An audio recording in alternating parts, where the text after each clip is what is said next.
The Timeline is a Blue Wire podcast.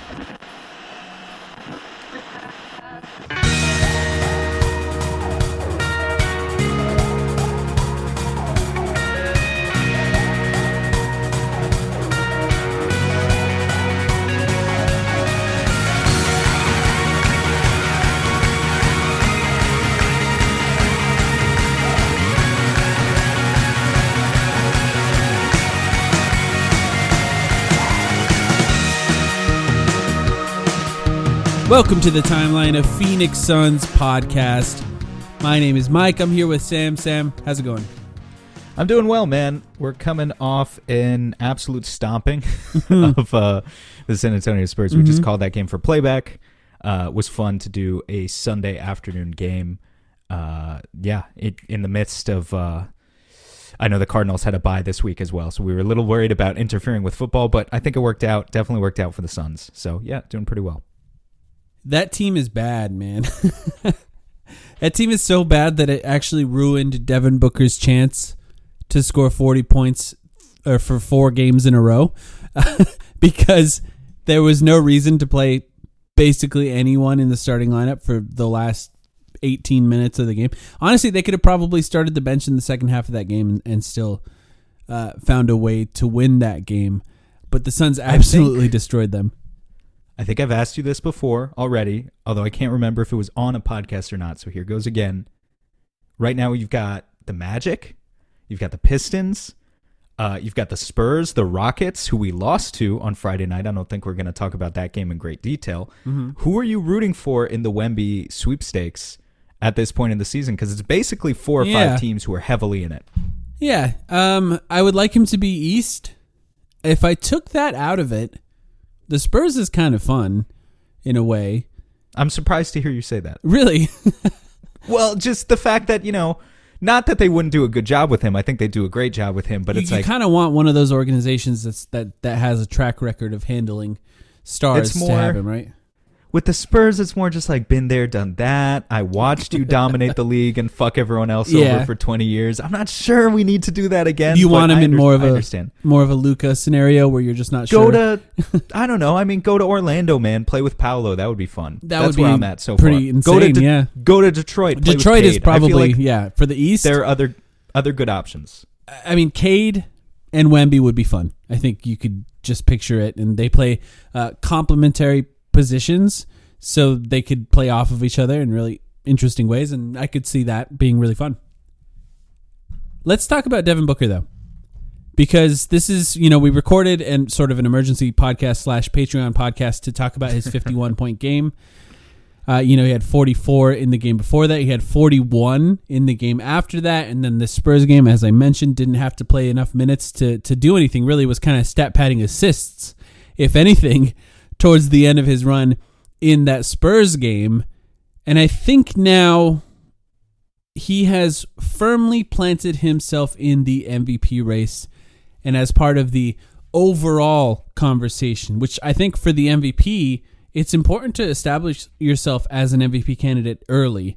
Other awards, I feel like it's good to have like a late push. I think for the MVP, it's almost better if you start that conversation early on in the season and then you can build on it as the season progresses. And I think now it's something where I think other people nationally are taking him seriously as an MVP candidate so far. Come to think of it, can you think of a single MVP candidate in recent years who just suddenly appeared out of thin air 40 games in and then went on to win it? I'm not sure I can think of one. I feel like there's usually a guy who makes that push late in a season to where people are like, I feel like typically it's like a 2-man race. And then one race in particular that I would think about is when it was like Russell Westbrook v. James Harden v. Paul George as like that third guy who 55 games in. Do you remember Paul, when Paul George was with? Yeah. And people were kind of inserting him into the conversation. We're like, well, should he maybe be in there? Or, stuff like that. But no, most of the time I agree with you. It's best to establish yourself early on in the first 20 games or so.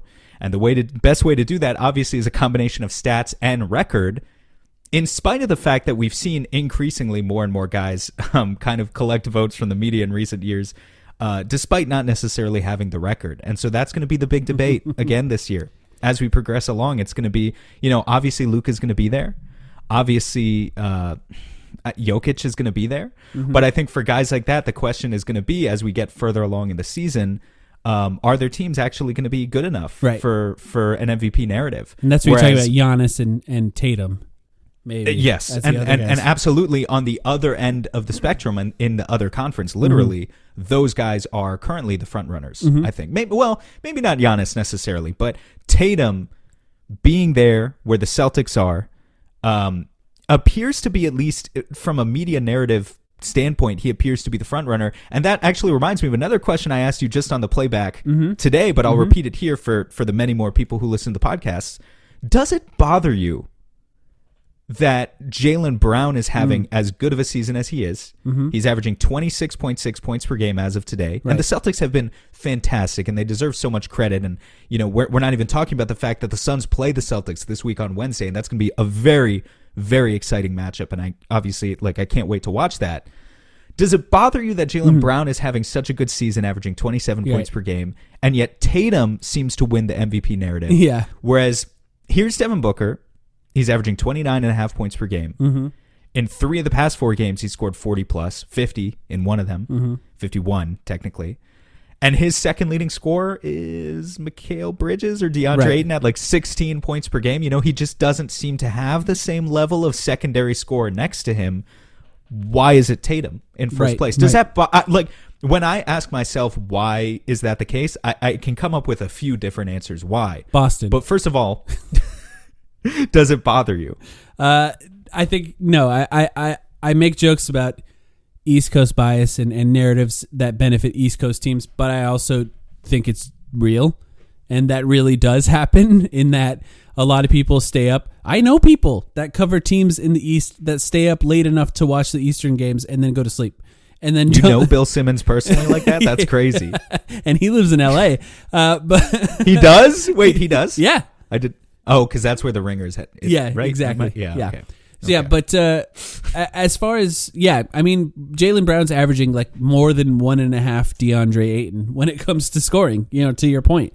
It's a pretty significant difference between the second best player as far as scoring on the Celtics and the Suns. And I think it does bother me, yes, to some extent. I don't think that anything is settled this early. So, him getting MVP love, Tatum, I think it's earned. He's really amazing. He's incredible. He's put up some amazing games.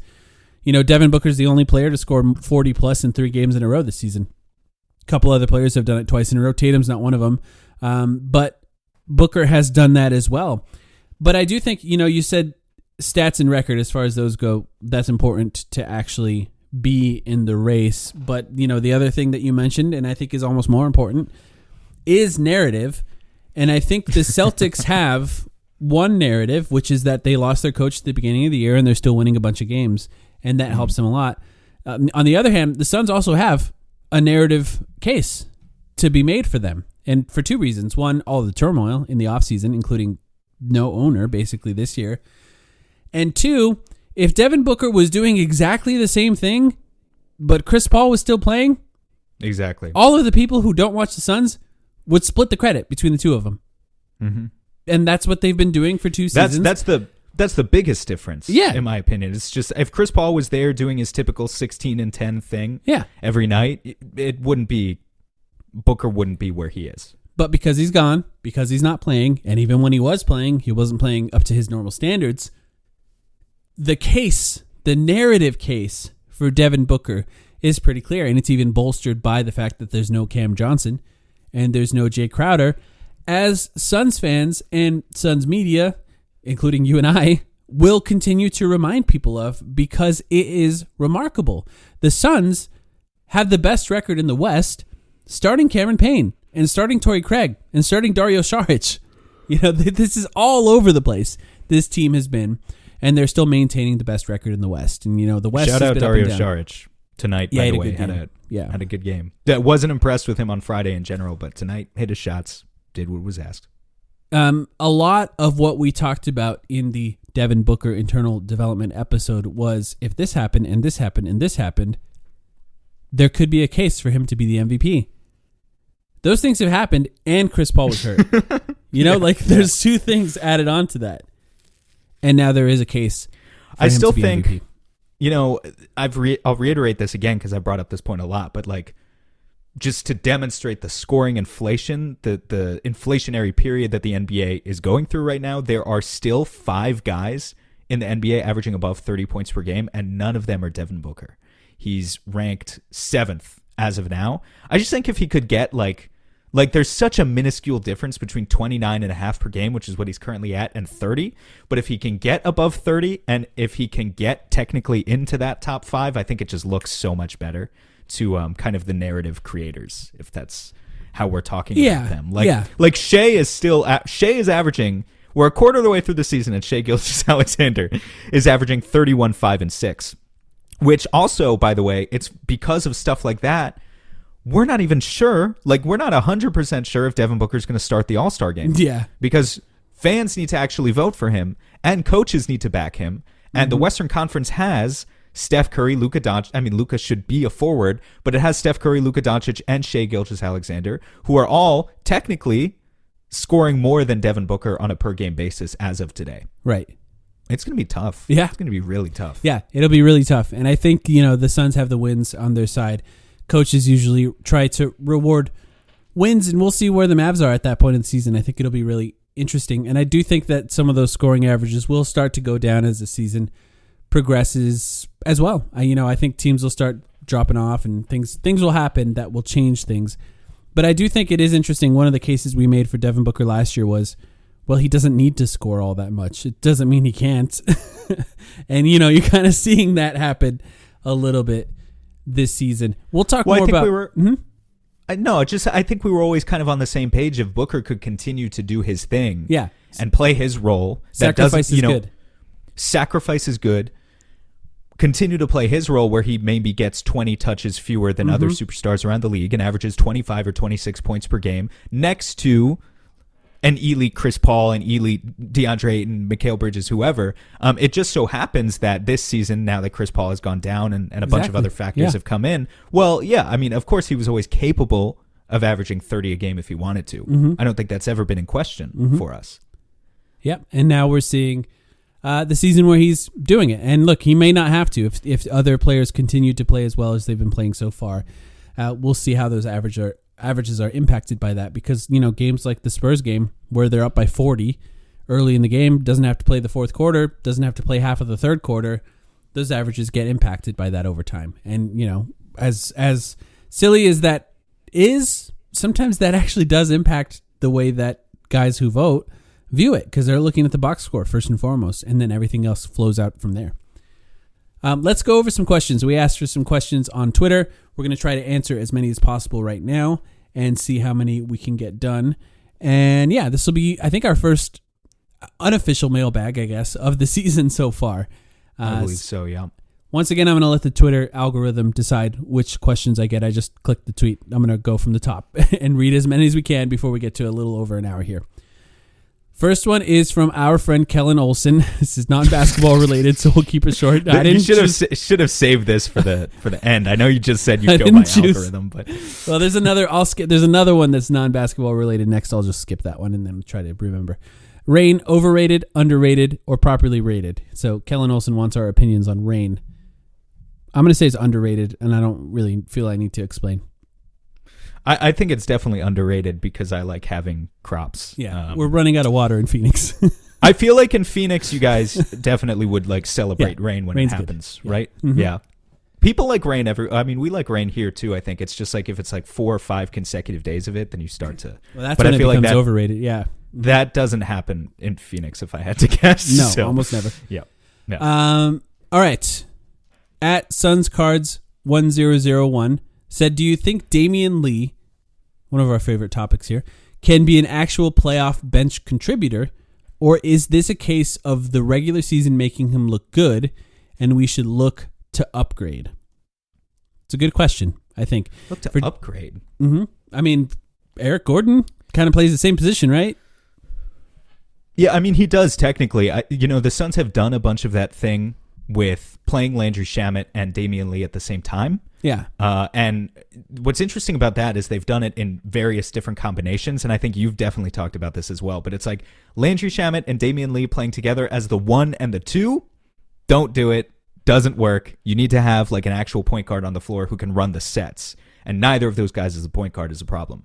Now, Damian Lee and Landry Shamet playing as the 2 and the 3 next to a point book or a campaign or whatever, like someone who can actually get downhill, generate some momentum in the offense, that you could convince me on. Like I think that has worked in some specific moments. And I guess if the question is, should we look for an upgrade? Well, obviously that lineup that I'm just talking about there, that they're short and they're lacking in defensive length. That doesn't necessarily mean that they have no place in the playoffs. And if you were looking for any sort of upgrade, I think I'm going to sound like a broken record here, but, I would be supplanting Landry Shamet and his spot in the rotation before I look to replace Damian Lee.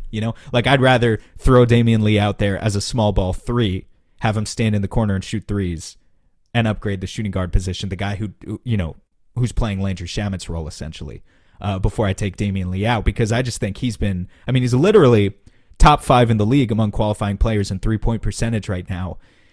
You just like continue to roll with that for as long as it's going. Yeah. I just feel like there's no reason to start doubting him right now. He did lose minutes as the Warriors runs sort of went on. He lost minutes towards the end of every playoff series, and I think something similar could happen with the Suns as they tend to shorten rotations, but I don't think there's any reason to start doubting him right now. I do think the Suns have time to make more decisions and do some more analysis on that, right? They can watch him play up until the trade deadline and stuff like that, or even if they keep him beyond the trade deadline and don't make any adjustments, they can decide if he's the one that plays those minutes or if there's anyone else that plays above him. But as of right now, he's a good team defensive player that shoots extremely well. And those guys usually play minutes in the playoffs. They're not going to start or play extremely important minutes in the playoffs, but it's hard to take guys who shoot, 60% in the fourth quarter out of the game for a team that desperately needs more 3-pointers. I have a feeling he's gonna play. As he's of right been now, so I'd say it's been 1 month to the day, literally the day we're recording this, at least, that Cam Johnson has been out of the rotation. Yeah, which isn't that kind of crazy? Doesn't it kind of feel like time has flown by? Yeah, like to me that's a good thing. First of all, because the Suns haven't been terrible. Obviously, because the Suns haven't been terrible, but also I haven't been thinking to myself, like, I don't wake up every day and my first thought that runs through my brain is, I miss Cam Johnson. We need Cam Johnson back. It hasn't felt like that watching the games, to the point where, obviously, I know this would be a much better team with Cam Johnson in the rotation, but I can kind of put it in the corner of my mind and be at peace with the lineups that Monty, for the most part, is throwing out. And Damian Lee is a huge, huge, huge part of that, because he has just been on fire in terms of allowing the Suns to have an acceptable level of spacing in their offense. Yeah, let's go to the next one here. How are we feeling? This is from Suns fan Zach. How are we feeling about development and continuity? I don't want to admit JJ was right, but this bench continually improves. Improving this way is starting to look genius. So he's referring to not only the two concepts we talked about incessantly in the offseason, internal development and continuity, one which we like more than the other, and both of them have become somewhat of a punchline, I think, on our podcast. And look, I think that James Jones is really smart and really good at identifying players that he believes will be good in Monty Williams' system. And I think a lot of those players are really great in the regular season, and you shouldn't overthink it, and you should try to improve at the top end as much as possible for the playoffs. What I didn't anticipate before the season began is the West looking kind of mid right now. Whether or not that continues, I think will have a lot to do with how well the Suns can play in the playoffs, because I thought the West was going to be this monster this season, and they didn't start out that way. Not at all. Now, I will say it's a dangerous game to go out into the trade market and say January, February, looking for upgrades specifically so that you can beat one team. Dangerous game to do that. But there is one team, and there is truly only one team, and we should have a more extended conversation about them at a certain point. We don't need to do that today. One game back of the Phoenix Suns right now in the Western Conference standings. They are the second seed. They are by far the second best team in the Western Conference in terms of net rating. We played them in the playoffs last year. They are the New Orleans Pelicans. Yeah. And if I look at the conference right now and I try to identify the things specifically that I think the Suns lack, it's still, yes, they have tons of guys who fit in Monty Williams' system. They play 0.5 basketball. They don't turn the ball over, and they move it really well. They still are missing a certain top-level athleticism and top-level rim point generation or rim field goal generation. And defensive length as well, because it matters on the other end.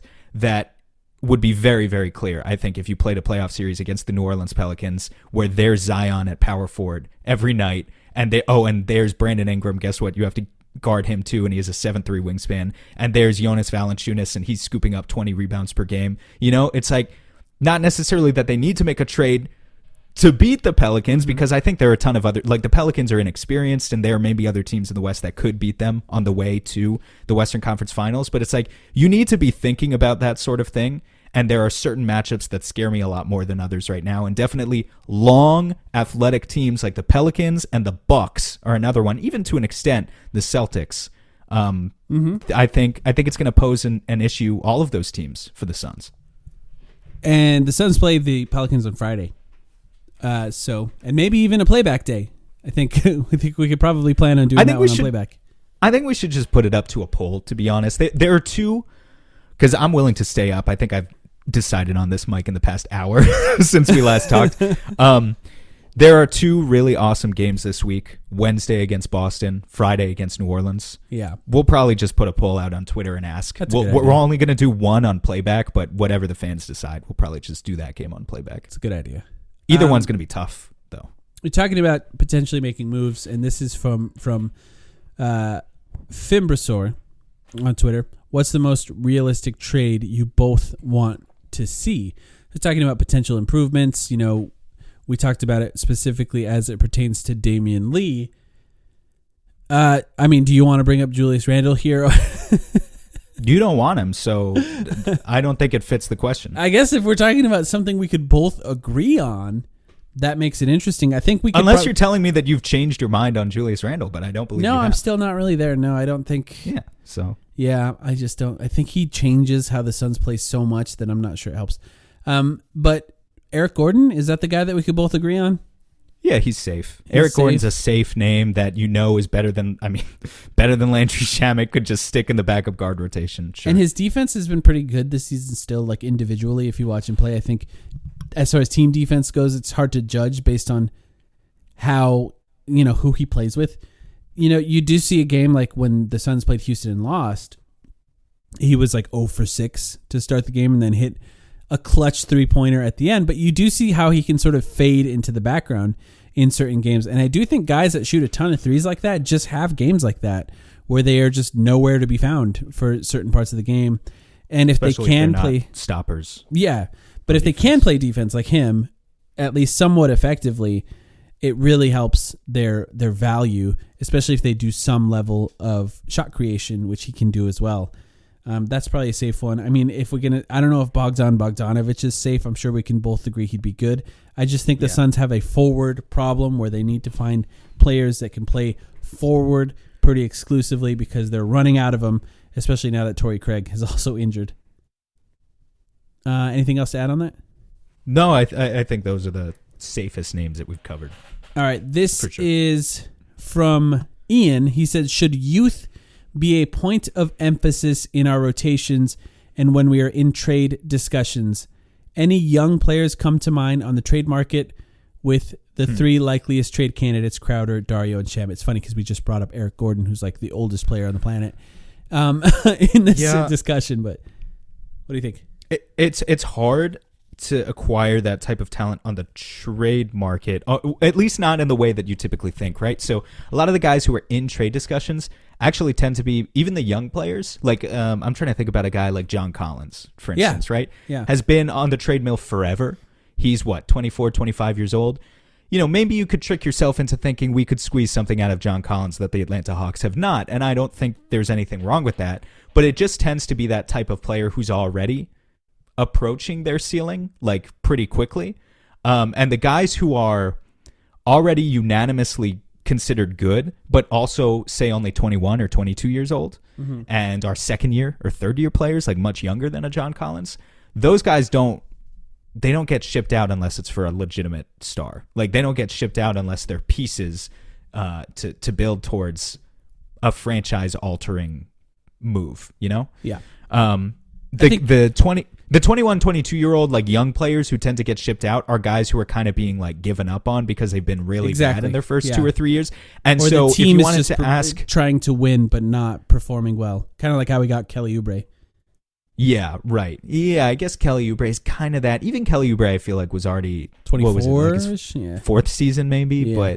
But yeah, he might be that. You're not really going to get the young guys who have the upside. Like, I feel like you're most of the time. Well, or you're looking for guys who maybe you still. It has to be a guy that you believe in, and this is why I'm sorry I don't have a good answer to the question because I have to like look around the league. And I got think one. about it. It's David's. It's Denny Avdia. Yeah, he's not Denny super Avdia is young. a good example, but he's an example of a player that was drafted high on a team that's underperforming, where he is also statistically underperforming, and maybe a new place would actually serve him well. Yeah, I mean, Denny Avdia is shooting 40% from the field this year. He's averaging 7 points per game. Yeah. All of his defensive utility aside, which I think is very real and very legit, but that's not what you're expecting out of a top 10 pick, which he was only 3 years ago. But exactly to your point, I think it's guys like that who you're basically getting for you're trying to find a guy at the absolute lowest point of their value and trying to revive their careers, essentially, if you're going for youth. Yeah, that's how it or tends there's there's guys like KJ Martin that weren't high draft picks that the Suns have been connected to. That you could KJ Martin I don't mind KJ Martin. We had the discussion already. He just strikes me as such a plug and play system player who's never going to be any better than he currently is, and there's nothing wrong with that. He's an NBA and he'd player. Play on the Suns. He would play. Yeah, but he's not. He's not high an upside guy. Yeah. And I don't think there's, for the record, I'll just address quickly the first part. Should the youth be a point of emphasis in rotations? I don't think it needs to be any more than it is right now. Mikal Bridges, Devin Booker play the most minutes. DeAndre Ayton should play as much as he possibly can, and Cameron Payne as well. Outside of that, there really is no youth on this team. We don't have youth. Jock Landale is 24. It might not feel like it, but got to do Jock Landale internal development episode next season.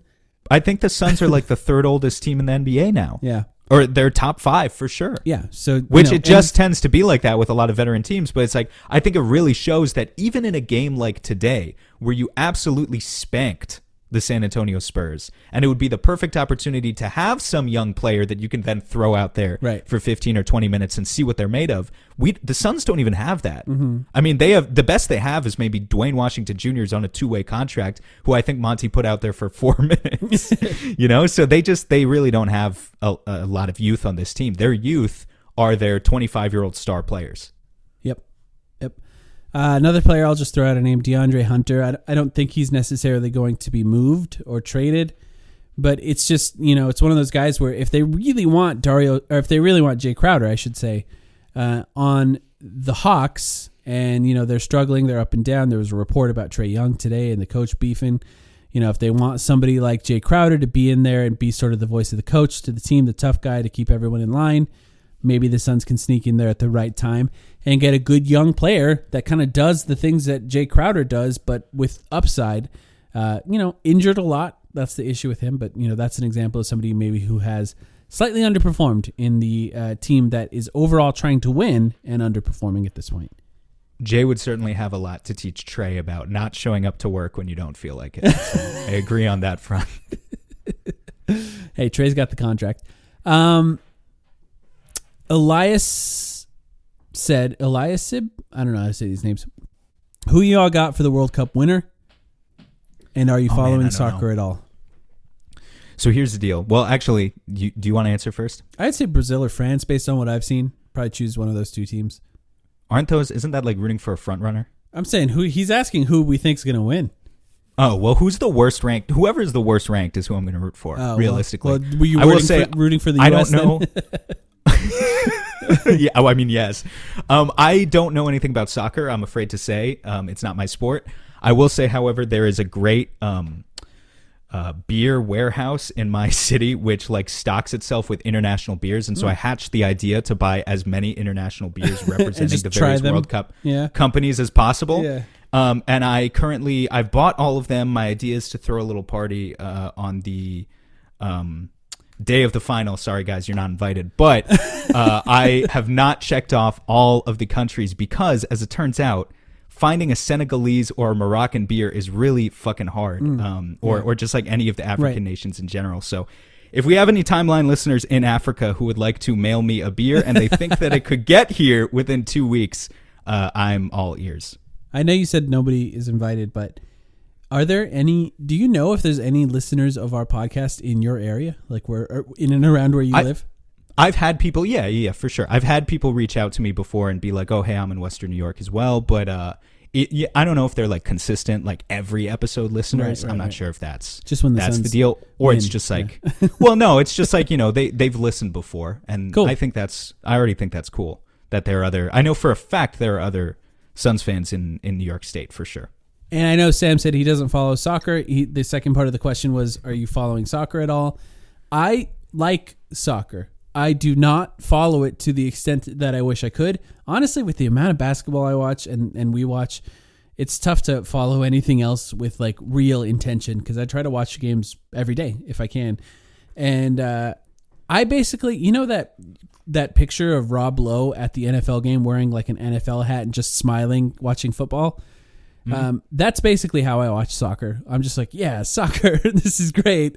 I don't really know anything about the players, or I know the rules. I don't know much else beyond like strategy and stuff like that. I don't really fully understand. I'm excited for 2026. The North American hosting cities, like all over the country, and also in Canada and Mexico. That should be really fun. But no, I don't have like any short-term plans to get like super into the sport. I like the game. I think I like the game more than you a little bit.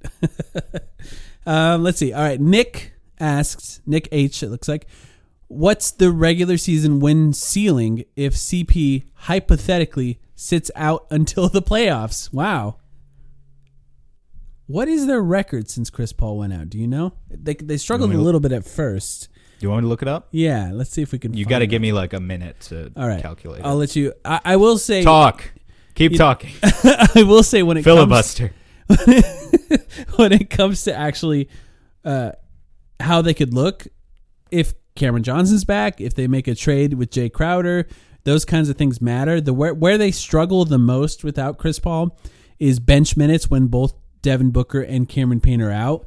Which 9-4. 9-4. Yeah, they could probably continue winning at about that rate, right? I mean, 9-4 is like a 57 win. Wait, what is that? 9-4 is. Oh Jesus! I gotta get the calculator out now too. Look at what you guys make us do. I was a math major, but that was a long time ago, man. I think they could continue winning at a pretty similar rate to that. Teams are starting like the Lakers. That's a 57 win pace. Well, there you go. That's so good. That's so good, dude. That's already so good. I would have said like. Before the Chris Paul injury, I would have probably just said win at like a 48 win pace, and I'm cool with that. Or like a 46 win pace. Just like be a low seeded playoff team. To continue winning at a 57 win pace would be crazy. It'll be interesting to see what happens with the Jay Crowder trade. Like, because if they get like a legitimate backup point guard and a wing for Jay Crowder and Chris Paul's still out, I don't know. Makes you think. It makes you think that he's out. He's out. Makes you wonder how long they expect him to be out. If they start trading and moving for a guard, to try to play those backup minutes, just makes you think. That's all. Let's see. Like Bogdan, for example. How cool! Kind of play point guard for the bench, basically. How cool would it be if he came back this week for like the Celtics games and just had that would be so cool. Had like 30 assists and 0 turnovers in those 2 games or something like that. Yeah, we can hope. This is from Yemi, frequent contributor in Mailbags, asks a lot of good questions. Which do you prefer, using Jay as a trade chip for a smaller piece, or packaging him with other guys for a bigger rotation player? good question, because there is reason to believe that other guys will be moved. It's tough to find an exact salary match for somebody like Jay Crowder. What do you think? Indeed. I mean, I don't know that I measure it as definitely one thing or definitely the other, though, but we know that the Suns are not using, like right now they're using Dario Saric out of pure necessity. They're playing Dario Saric for like 15 minutes per game because they absolutely just need to find another forward who they think can start. And I guess for whatever reason, Monty didn't want to start Ish Wainwright the past 2 games. So to me, like a Jay plus Dario package deal that brings in a player who makes $20 to $25 million back in return, it is just very logical and very natural. But if you can't find the exact right guy, you don't want to shoehorn it in. It's like it doesn't have to be that. So teams like the Rockets are just going to go, we're not going to buy out Eric Gordon. You have the salary right there. Just find stuff to send back to us, and you can have Eric Gordon. And that's both of those guys combined basically can be traded for Eric Gordon. Outside of that, it's tough to get him. You need to trade.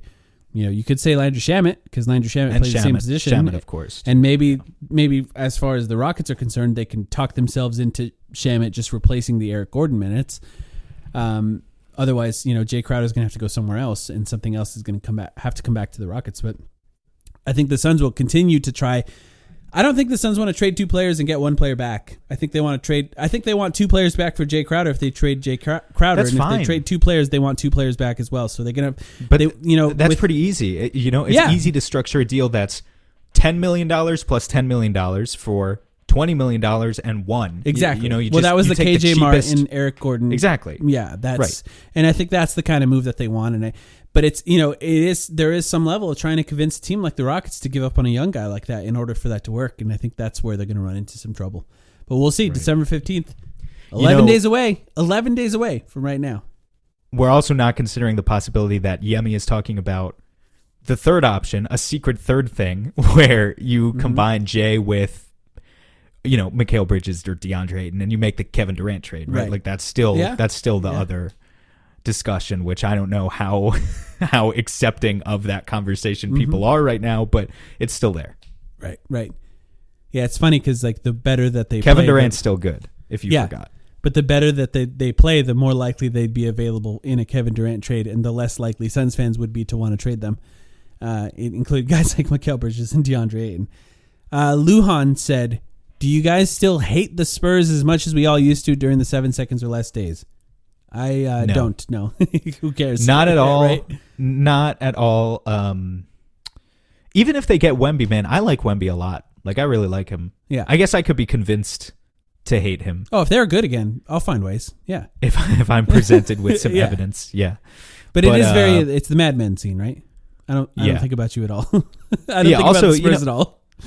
Yeah, I mean, I like Devin Vassell too. Yeah, I'm still really mad I like Keldon Johnson. Devin Vassell should be a Sun. Exactly. Devin Vassell or Tyrese Halliburton or Desmond Bane. One of the 3 should be a Sun, and instead we got, so no, I don't hate the Spurs anymore. But Mungo Beanfield said, other than Devin Booker, which Suns player has been the most important this season?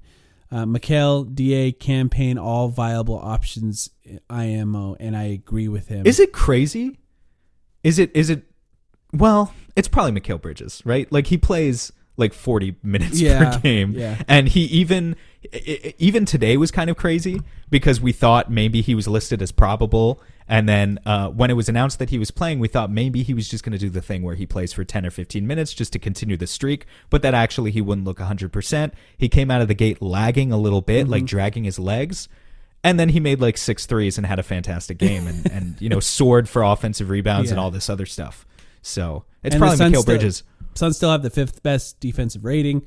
He's guarding the best player on the other team every night. I was just thinking, though, about does campaign deserve consideration? Well, because of how good he's been for the most part, and because can you imagine if Dwayne Washington Jr. was this team's If campaign was bad, I think that would have a larger impact than if Mikal and DA were bad on a regular basis. You know what? Is that wrong? I mean, Ayton was kind of bad for a stretch, and the Suns were still winning games. Yeah. But I don't think Mikal's been bad for any stretch at any point this season. Now, I don't think that's true. Mikal you don't know what that's like. Yeah, Mikhail hasn't had the highs that DA has had either because he didn't win Player of the Week. But I think we've just gotten to a point with Mikal Bridges where it's so easy to take what he does for granted because there he is. He gives you 16, 5, and 3, hits a few threes and guards the best player every night, and that's just what he does. Yeah. And if we didn't have that all of a sudden for whatever reason, right, every team needs or it. otherwise, then we would quickly be saying to ourselves, well, fuck, here's Josh Okogie playing 30 minutes a game who can't missing I like three, Josh Okogie. I love his energy, but it would be felt very, very quickly.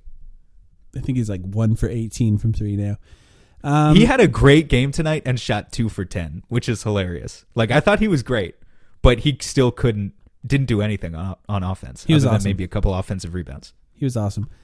There's a case for Ayton too. He is the anchor of the defense still, and I think sometimes he does the things that he does defensively, and sometimes he's great and sometimes he's okay, but he's never bad.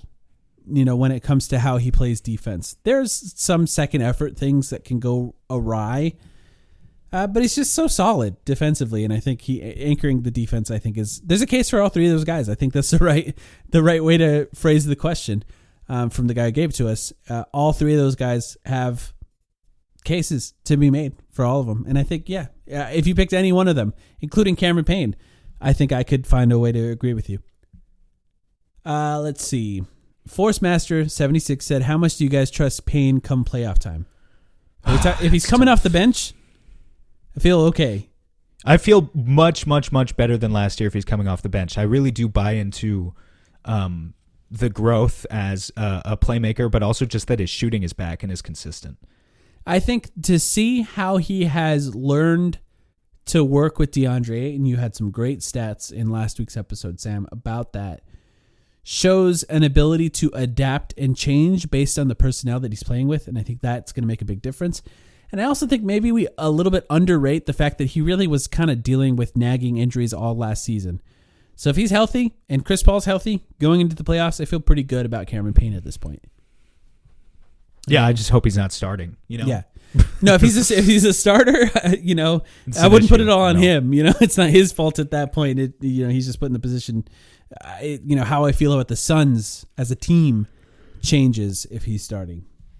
I don't know. We'll see what happens after a Jay Crowder trade, though.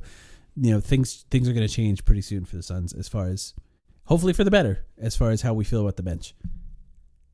T-Bolt says, "Would you still give up Da and Mikal in a KD trade?" Oh, there it is. I was wondering if someone would ask. Yeah.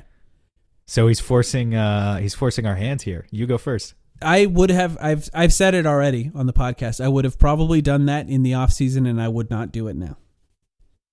Interesting. You would not do it now. Yeah. I mean, you don't trust hypothetical starting center Jock Landale? I would give up Da before I gave up. I would give up Da before I gave up Mikal still. Yeah. I would try to do it with Ayton picks and somebody else. I would not, because I don't think the defense makes sense if you trade Mikal. I think you can get away with just guys at center much better than you can get away with just guys guarding the best player on the other team. So here's what you're saying no to. I'm just going to read it out. Yeah, it's not going to change your mind, but I just want to read it out. Mm-hmm. Kevin Durant this year, he's averaging 29.8 points per game. That's more than Devin Booker. He's one of the 6 players in the league who can say that. Yeah. 6.6 rebounds, 5.4 assists, 1.8 blocks per game. He's crazy, man. He's 30. He's 34 years old. Yeah. 55% from the field, 35% from deep, 92% from the free throw line at 8 free throw attempts per game. I'm saying yes. If Brooklyn's open to it, I think it's a fair thing to say yes to. Out. But I would feel a lot better about saying yes if we saw a healthy Chris Paul. At this point, you'd be giving away the second and third best player on the Suns for Kevin Durant. And yes, you would get an all-time great player back in return. But the only way it works is if Chris Paul comes back, plays well, and plays healthy. And even still, you're going to have to claw your way to having a good defense, because the defense is going to fall apart when you get rid of both those players. I don't know. I mean, I think you could make the case that you're doing it for next season, though. And in that case, I think you probably made the right trade. It's just tough to fix all the things that you lose in this season if you expect to win a championship this season. I think you're probably not going to win this season if you do that. Which, I mean, at that point, like, which way would you rather lose? Would you rather lose with Kevin Durant or not? And I think you have a pretty good case when it comes to how you feel about it. Captain Peep says, how long have y'all known each other? We don't know exactly. It's been a long time at this point, Sam. So we met on the internet. I guess we'll do the annual spiel for any new listeners who don't know yet.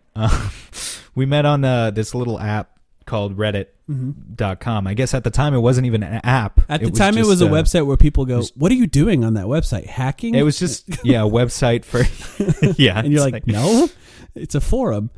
Yeah. It was that website at the time where if you told, I don't know, man, like if people knew that you used it, I guess it's still kind of this way. Reddit has a certain reputation, but it's like, if old people found out that you used Reddit and they thought it was something having to do with hacking, and then all of a sudden your grandparents are asking you to fix their TV, and switch the HDMI setting on their TV or to do some light IT work or something. So it was weird at the time, and we're not as active on Reddit as we used to be. However, it was fun. It was Goran Dragic was the best player on the Suns. We'll say that, right? Yeah. I mean, it was that long ago. We got to know each other online for a few years before you asked me if you wanted to, or if I wanted to start a podcast. And I said yes, because I was in college at the time, didn't really have anything going on other than schoolwork, and was more than happy to give it a shot. And 4 or 5 years later, here we are. Yeah, it must have been 2014, maybe? When we first met? Yeah, probably around there. Probably around 2015. There. Yeah, 2014, 2015. Yeah, so long time now. Let's see. Pete says, thoughts on a trade for DeMar? The Bulls are bad. And I like him more than Levine, I'll say that. People are pillaging the Bulls, trying to figure out ways to get players from them. I'd have to see, I'm not going to do it now. I'd have to see a pitch that actually shows me what the Suns could do that they would say yes to. When I think about right now, try to be realistic about the Bulls, and if they start trying to pivot, I want Caruso. I would love Caruso. I think he would be a good player to have. He's kind of like the best possible version of a Kogi. Just this guy who can get in there, mess things up, but actually can play offense. Should I say something really slanderous? Sure. Swap Mikal Bridges and DeMar DeRozan, right? If you gave Mikal Bridges DeMar DeRozan's role on the Chicago Bulls and he just took 18 shots per game, would he score less? Yeah, probably a little bit less. I don't know. Yeah, he'd probably shoot more threes. He would score less. Yeah. I mean, DeMar, I'm looking at the stats now, and I do see DeMar gets to the line 8 times per game, which is admittedly really and he makes good for a guy still at his age. Shots, yeah. But as a mid-range scorer, is Mikal significantly worse at this point? I'm not sure he is. He's a lot worse at creating his own shot, which is, I think, the reason people will say this.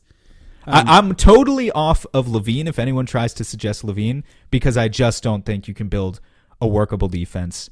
I don't think you can have a top 5 defense if Zach LaVine is one of those players who's playing 30 to 35 minutes. Honestly, Levine I and just don't think you can. Levine and Cat were made for each other, and they should have never been split up. Yeah, he's just a guard version of Cat. I'll say this just quickly on DeMar too. I don't think the Suns would trade for him. I just don't think they would. But I would like to see if somebody wants to give me a pitch on that of what you think the Bulls would want from the Suns that would make sense for them without giving up players that are good, for the Suns to actually be good later. I'd like to see it because I don't think just don't think it makes sense. I don't see how he's making $27 a year and is an expiring contract next year. I guess that's a way of saying he has 1 year left on his deal. Yeah, next year. So 27 is not necessarily that's not. You don't have to give up Mikal Bridges or DeAndre Ayton. Yeah, but why would they want Jay Crowder, Dario Saric, and Landry Shamet or whatever? Well, would they want Jay Crowder? I mean, I still think the answer is no. But would they want Jay Crowder, Dario Saric, and Suns fans might not like this one, but Cam Johnson and picks? Right. So and then he becomes your starting. Then he becomes your starting power forward. And that's where I wouldn't do it. I'm not interested really at that point. Well, really? No, I don't think I am. Yeah, I don't think I am. No. I think that one of the reasons the Suns are so good is that everything just makes sense. And when you start to make things make less sense, it's going to make them less good, even if you're starting to sound suspiciously like you're into this continuity thing, Mike. I am. Once Cameron Johnson was slotted into the starting lineup, it made a lot of sense to me. To a point, you have every right to be, but I think you still have to be willing to admit that there are limitations. Now, is DeMar DeRozan the answer to those limitations? No, I don't think he is. That's the whole thing for me, is that I think to me, if you're saying we should make this trade so that we could lose before the finals in a different way than we would lose with the team that we have, then I wouldn't do it. Let's just keep the team we have and see what we do, because it all makes sense. But if you're saying let's make this trade and we'll lose differently this year, then I'm like, no, I'd rather keep what we have, and now we have assets to try and adjust based on next offseason. So I guess that's just how I look at it. Let's see. Jao Barros, I don't know how to say your name, I apologize. Would you rather have an owner that doesn't go deep into the tax but is willing to invest in the organization, as in having a G League team, lots of scouts, player development, or an owner that does not care about that but is willing to go deep in the tax for the right stars? That's a bizarre question to me, because I can't comprehend. If you're already willing to go into the tax, why not have a G League team? That is Sarver. Is that Sarver? Right now it is. How deep are we into the tax? We're not very pretty deep. I mean, we're in the tax. Like $10 million, $15 million. There are teams out here paying $90 million tax payments, $100 million. I think that the tax payment does not necessarily mean you're going to be good, as we've seen with the Clippers so far. Yeah. They have to be smart and make the right decisions as well. And, luck matters too. It doesn't always mean you're going to be good, but there's definitely a correlation. You can't deny it. And because you don't see teams out here on the other end of the spectrum that are in the salary floor that haven't even paid the minimum amount to players that they need to, right? It's very rare to see a team like that is kicking ass. Most of those teams are tanking teams. I don't want to choose. I guess it's better to be in the tax than not be in the tax, because then, if you have a GM like James Jones, then you might as well have the one where, I don't know, yeah. If you're Sam Presti, you want the first one.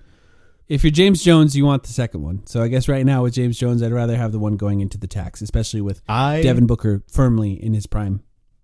I want both. Yeah, I want both. I think any good GM wants both. Yeah. Yeti. Oh wait, I skipped one here. This is a great question. Actually, you and I talked about it during the playback, but let's talk about it here. Tell me how. This is from Brian Abdallah. Tell me how DA can make the All-Star team. What would his numbers have to be? So this was the case, and this was something brought up by Zach Lowe on his podcast. I'll break it down real quick for you. The Suns have the best record in the Western Conference. If the Suns have the best record in the Western Conference come All-Star selection time, Chris Paul is not going to be the second All-Star. Clearly, they're going to get Devin Booker in. Chris Paul has not played enough, and when he has played, he hasn't played well enough to be selected an All-Star. So the question at that point would be, 1, do the Suns get 2 All-Stars? And then 2, who is the second All-Star if they do? And then 3, the real truth is they probably won't based on how I feel about how things happen. So who will we be mad about? And also, how does that help Devin Booker's MVP campaign at that point? So, if Ayton gets close to 20 points per game, I think he's probably going to get in at that point, right? Yeah, I think a narrative could be spun for Ayton really easily at that point. Because if he just keeps playing how he is right now. I mean, he's an all-star if he does. Karl Anthony Towns was not having a particularly good season to begin with, but the Timberwolves really not having a good season, and now he's injured. In addition to that, Rudy Gobert, definitely not an all-star candidate with the way the Timberwolves and he are playing. So that takes 2, typical every year you can slot them in at power forward or center, takes 2 candidates out right there, and kind of just leaves you with Anthony Davis, who's been phenomenal, he's a lock, and to Jokic, obviously, is a lock. Mm-hmm. Who is the third best center in the Western Conference currently, if it's not DeAndre Ayton? Right. And then you go beyond that, and the forwards aren't that great either. Right, because the forwards can be sort of slotted in at center. Right, because Kawhi is not going to be there. Kawhi is not going to be there. I mean, LeBron will get in. Yeah, he's definitely going to get in. I don't know. Paul George is going to probably get in. I think Paul George might get in. Yeah, he will. Yeah. So, I think there is some cannibalizing of votes between Mikal Bridges and DeAndre Ayton, because it's just, the kind of players you like, and voters will vote based on what they like.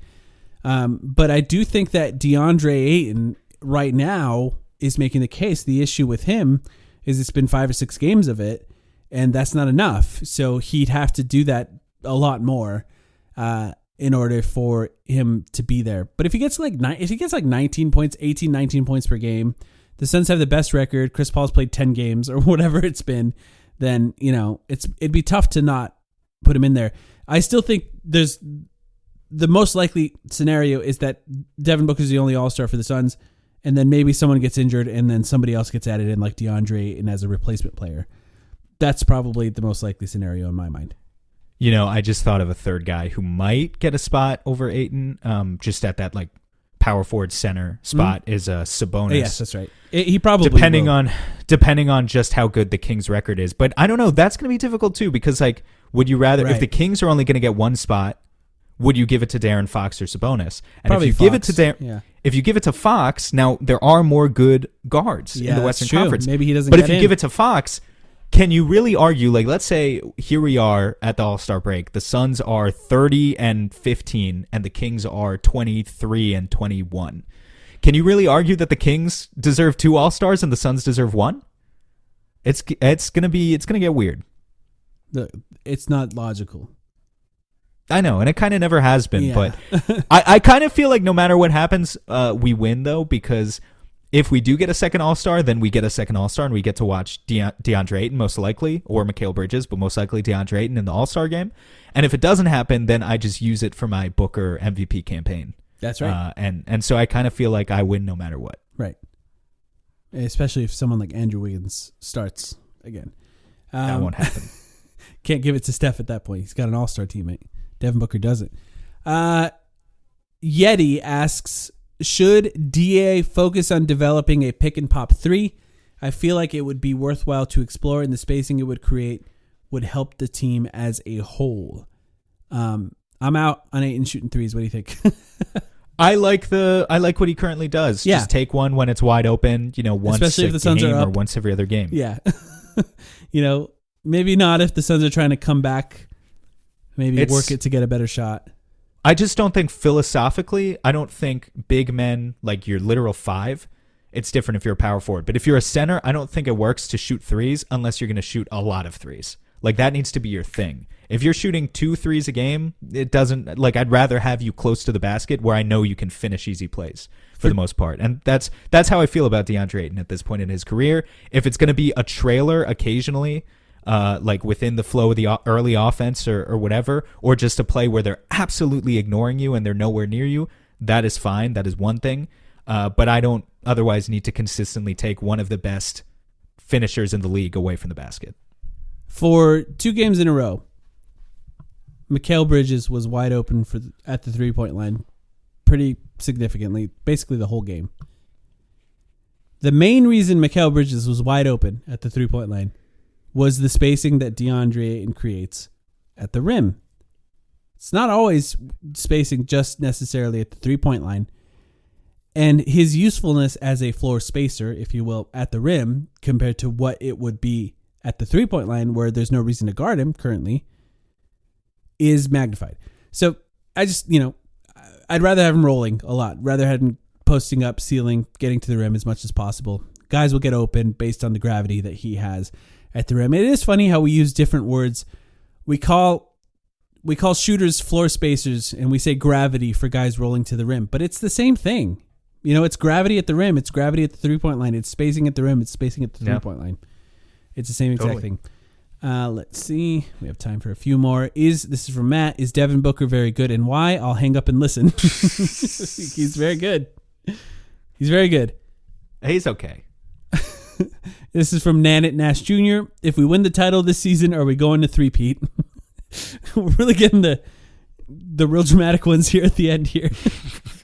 You said these are random, just from this is just like in the how order the algorithm presented them. Okay. Mm-hmm. Let's see. I'll scroll around and see if I can find one more to end with. Oh, that's interesting. No, I won't. I mean, this one says, would you consider trading CP3 for a qualified big? What is a I don't know what that means. Big? I don't know. I just have no idea. When do you predict a trade will come, if at all? December after 18th. December 15th. Yeah. You say December 18th? Yeah, just throw out a date after December 15th. I'm going to say a Christmas miracle. Suns fans will open up their Christmas presents, and one of them will be news of a Jay Crowder trade. I like that. Oh, you know what? I skipped a question that was non-basketball related. This is a perfect time to ask. This is from Nicholas Stick, good old Nipstick, on Twitter. Top 3 most listened to artists in 2022 / favorite film in 2022. Oh, man. 2 questions. I know my top artists. I haven't thought about my favorite film. I don't actually literally know my top artists. Apologies. I only know because Spotify told me. I'll just say them real quick. Wet Leg, number 1. Number 2, Viagra Boys. Number 3, Paul McCartney, which surprised me. Really? And I did listen to a lot of Paul McCartney at the beginning of the year. Because he's old. No, I'm kidding. I like all of the music I was listening to by Paul McCartney was well before I was born, for the record. But I did get really into the album Ram, which is the Paul McCartney album immediately post Beatles, where he was writing diss tracks about John Lennon. And I think it's very good. But I listened to some of the rest of his catalog, basically all in order, just out of curiosity, post Beatles at the beginning of the year. And I think all of that combined just added up to making him one of the most listened to artists for me. I would co-sign Wet Leg and Viagra Boys, by the way. They're both great. Slightly different styles of great. And 2 brand new albums this year that were both good. It was nice to have new music. Yes, those are new. And did you make a playlist ever, by the way, of all the songs that people recommended? Oh, no, I couldn't do or that. Or was that too much work? It's like 200 replies or something. Yeah. Yeah. Well, I will continue to harass you with suggestions when I can. New movies. I'm going to say my favorite movie that came... Well, I guess, are we interpreting this as best movie you watched or best movie that came out in 2022? Favorite film in 2022? I would say that sounds like it would come out in 2022. Come out in 2022. Yeah. I have a whole host. Everything, Everywhere, All at Once, I think a million people have talked about, is still really, really good. Came out towards the beginning of the year, and I still recommend that people see it. I'm really happy about the fact that movie actually made money, which is really hard to see these days for indie films.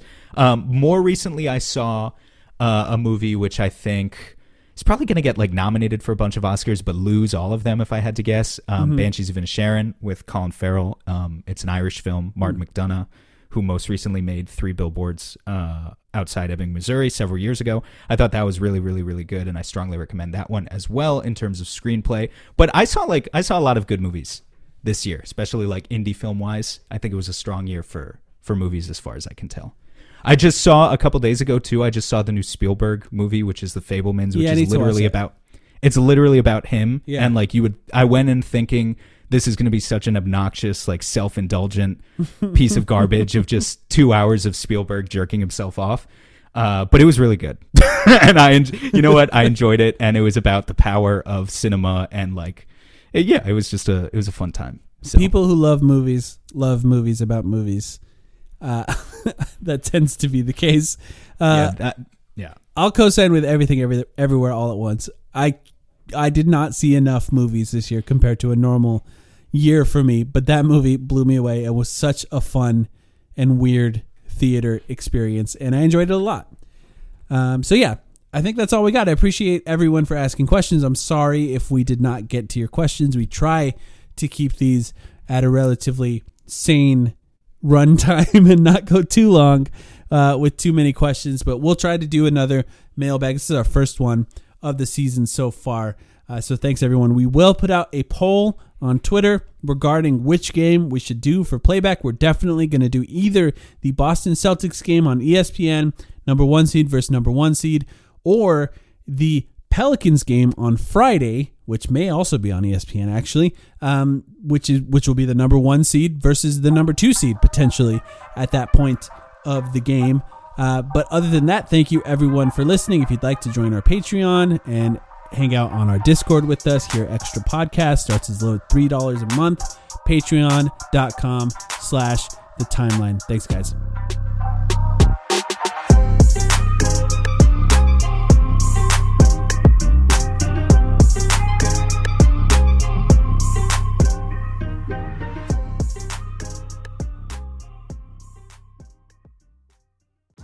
For over a century, Johnny Walker has shared its bold spirit with the game of golf. Now, crafted with Devereaux Golf, Johnny Walker introduces the Johnny Walker Blue Label-inspired Sunday Golf Bag, elevating the game with sleek design, Blue Label hues, and refined gold accents. Celebrate your hole-in-one with a premium Sunday bag crafted by Devereaux Golf. Submit proof of your achievement to johnnywalker.com/blue-in-1. Please drink responsibly.